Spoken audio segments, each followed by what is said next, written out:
Okay, so we're going to look at JSTOR, which is a huge database of scholarly journals, or what we call academic journals. They're written by professionals, professors, grad students, anyone having anything to do with, in most cases, a university or with a um, professional writers in their field. For instance, you could have medical journals. And these are credible because they're coming from experts in their field.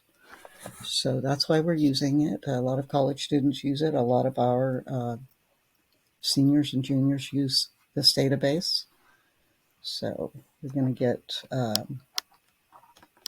possibly a beginning introduction to this database. I've already logged in, and as you know, the database passwords, locations, and everything can be found on our Canvas page through the Burns Library. Okay, for instance, right here. And I believe in your, I'm sorry, waking up here. Okay, when you log in, you go to courses in Canvas. And for me, as a faculty member, it's Burns Library is under the Loyola Faculty and Staff Resources. You'll have one like this, but it will say student resources. Okay, so look for that under your courses tab on the left frame. Okay, since I'm already there, again, you'll be going to Burns Library and it will look like this. Okay, it's landing page, and then you'll hit databases to get to all of them, and I have it here already. These are all of our databases that we have for you. There's all types. Okay. Okay, so we're going to look at, in this LibGuide that I'm preparing for you, I'm going to do a video on just to demonstrate how the databases work on JSTOR, ABC Clio, and then there's another one on literature. It's called Blooms. So I'll have one of those videos, just like I'm making now, for JSTOR. Okay, I'm going to move back to JSTOR. I have already logged in, and I've put in my search terms. These are based on my research questions that you will see on your LibGuide, the very first page, where I'm giving you the ideas of how to construct your own research questions based on what you have read. And in this case, we've all read Huckleberry Finn. Okay, so one of the items that came up in my questions, I wanted to know about symbolism, characterization, setting. These are literary devices that are used. So my first one that I was interested in was characterization. And so I've already put them in. Now I put quotes around Huckleberry Finn, and of course I'm shortening the title. So often we will use quotes around anything that we want to signify as a full title, or all of these words between the quotes in this order. That's what the quotes around mean. Some of the other databases we have designed for high school students, they're pretty much natural language searching, like a Google search would work. You don't have to put quotes around things, but when you're not sure what you're going to get, and if it's a very large database, like I said, this one is, I use the quotes. It's an old school method for librarians and anyone actually to search for things. So um, there are other things like Boolean terms. So we're combining these two concepts, Huckleberry Finn and characterization, together. All right. Um, so this still uses the old operators, Boolean operators, and, or, and not. So if we wanted to kick something out, we could do so by adding another row and say, for instance, I don't want bibliographies. I'll just show you how to do that now. So we're going to add a row, and we're going to put the word not, which means we don't want any articles in the search results page to be called bibliographies, because those are just listings of titles of books. So we're looking for criticism, critiques, what others have said about the novel. Okay. So, and then I want content I can access, not everything. Okay, because you won't get the entire articles if you do that. Articles, and we don't want any of these other things like reviews or miscellaneous reports. We want it in English. And then we scroll down to the type of journals that we want. We want anything that has to do with literature. Language and literature, meaning we want criticism, literary criticism. So I'm going to go with just that for now. You don't want to narrow it down too much at this point until you see what you get.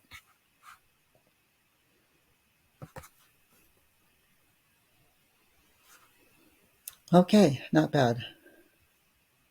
400 and something. So immediately we get articles that are discussing characterization. Okay, there's a few of the characters have already been listed here. Morality, which is not a character, it's an action.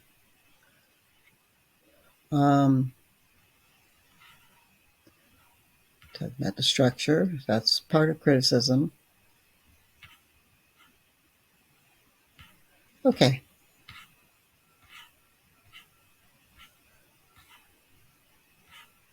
Okay, it looks like it's all about that. So I'm only going to focus on a few of these here.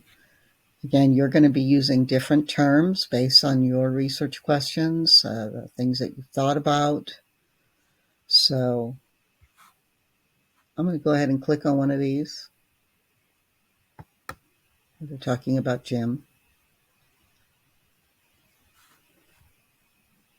All right, and it comes from, this is the author, Forrest G. Robinson, 19th Century Literature.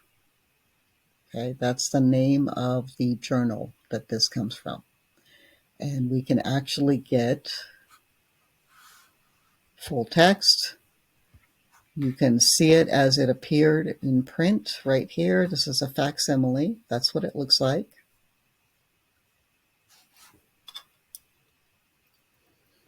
Okay, and it has 31 pages and so on. You can make it larger. You can read it from here if you want, but it can get a little bit wonky. You can go through and say, hey, I kind of like that. Okay, and especially if you don't have time to read everything right now, or you can actually download the PDF. Okay, and you can share it. You can cite it. Let's take a look at that.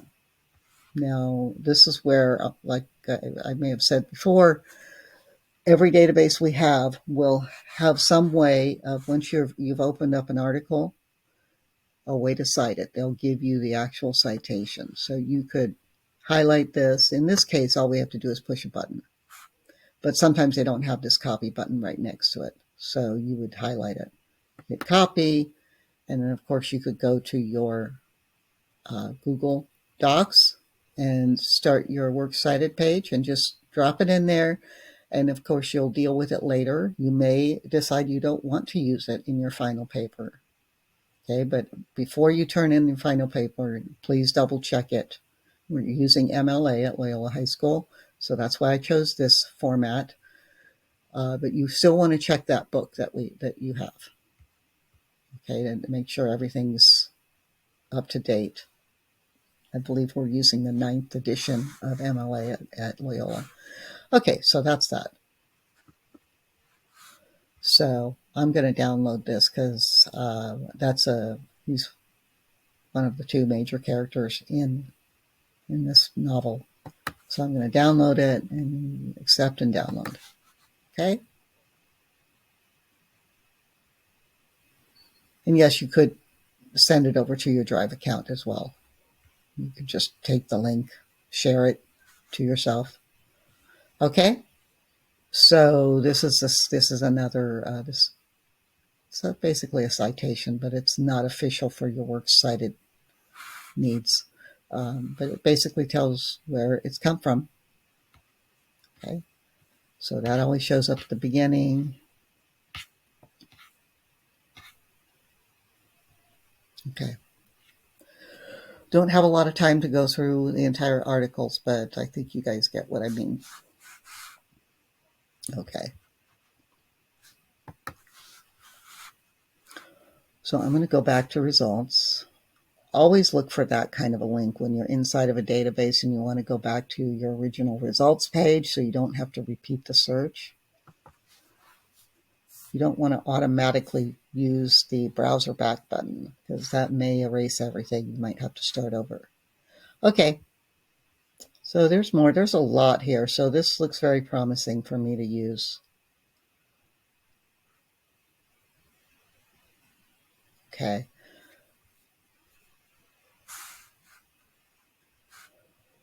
All right. So now one thing I might do if I wanted to look for some setting background, might want to modify that search. I'm going to leave this bottom one in here. We still want bibliographies. We still want Huckleberry Finn. And now I'm going to change this word to setting.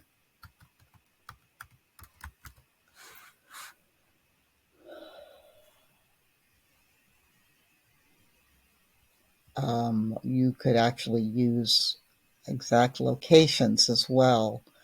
Let's see what we get.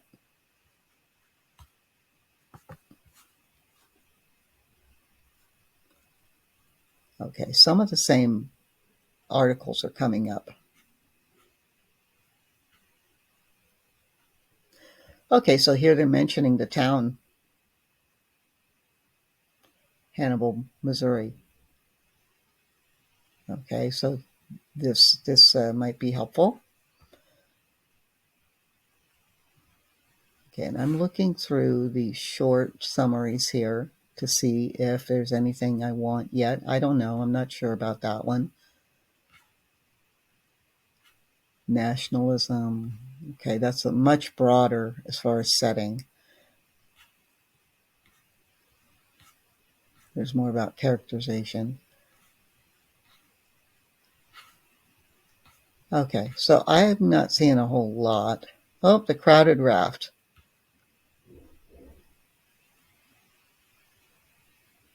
This happens to be a title of an article.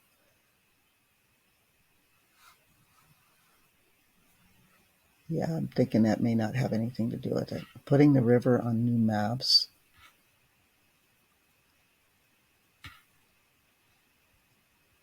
Mississippi Moses. Okay, again, not too sure. So we can look at the thematic irony. Again, don't have time to do all the reading here, so I'm going to abandon this one for now.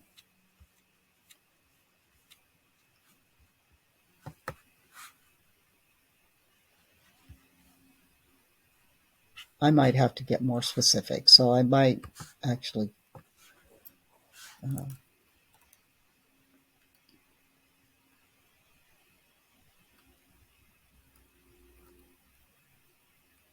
might type in Missouri as the state. You can type in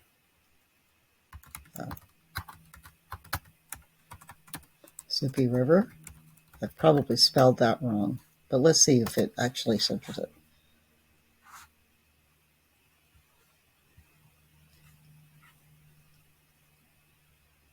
Okay, a lot of the same things came up. So setting and some actual places, it doesn't seem to matter. It does seem to pull up the same